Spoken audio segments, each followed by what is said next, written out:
makin. Sekolah ni kan podcast aku kan untuk video aku kan. Semalam kan aku nampak kan. Kat sekolah aku kan malam-malam kan. Ada askar Jepun berkawat. Takut je. Weh! Buaya tu bergerak. Tak, ni tak biasa dah. Aku podcast, biasa lah sebab aku selalu podcast kat taman lah. Selalu seram sana ni. Jadi late lah. Weh, hebat tu kau. Sekejap takut. Macam nak balik. Makin. Apa cerita kau pula? Cerita aku pernah nampak kan. Ada bola, dia gerak sendiri. Oh tu. Takut. Terus balik rumah.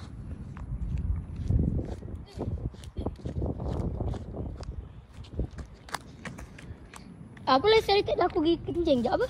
Oh, ya.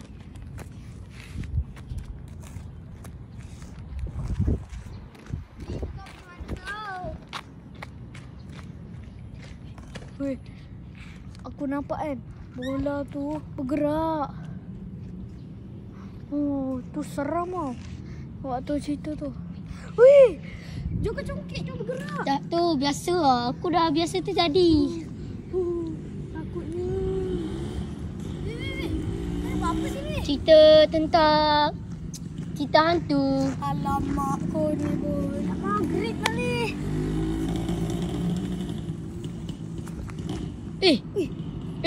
Sebab kau boleh kat sana tu.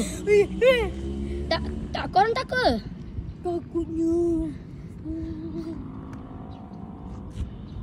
Tak, kau tak ke? Takutnya.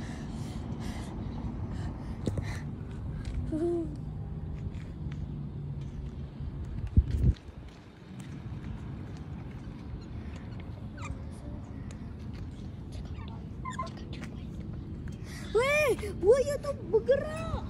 Weh, betul lah.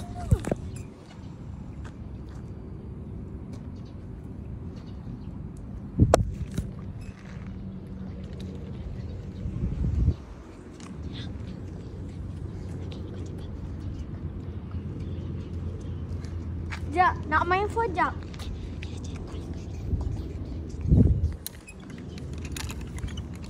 Ya.